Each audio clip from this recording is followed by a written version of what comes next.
Vilborg, fyrir liði, hvernig metur þetta mót hjá okkur?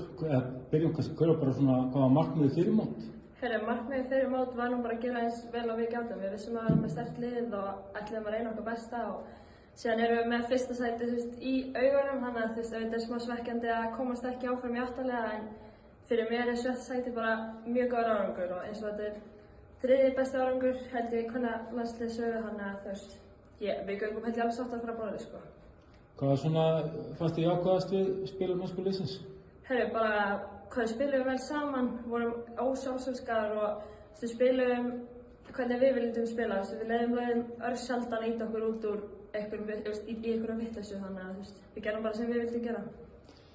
Ég er nú ekki búinn að sjá loka tölfræðina en eftir riðlakeppnina þá var Ísland með fæstu töpuðu boltana.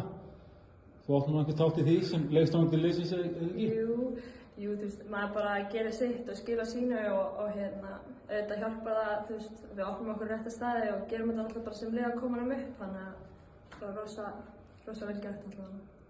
Og hvernig er svona tilfinningin hjá þér að vera búinn að spila síðasta yngri landsleikinn? Ég spurði Tinna þessu áðan. Það er smá súrrealíst, maður er búinn að vera í þessu síðan maður var 15 ára og alltaf öll sömur bara farið í þetta og gaman og maður veit ekki, það verður svolítið skrítið að koma næsta sumar og vera ekki bara með neitt eða ekki bara beint á landsæfingar, þannig að þetta er súrrealíst, þannig að koma aðra stelpur upp og það verður gaman að fylgjast með.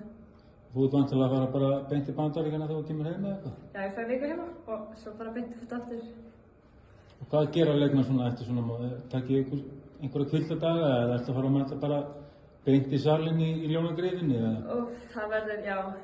Það verður lítið því. Maður þarf að fara að halda áfram að æfa því að útið er náttúrulega bara að byrja strax baráttan úti sæti í liðið og svona.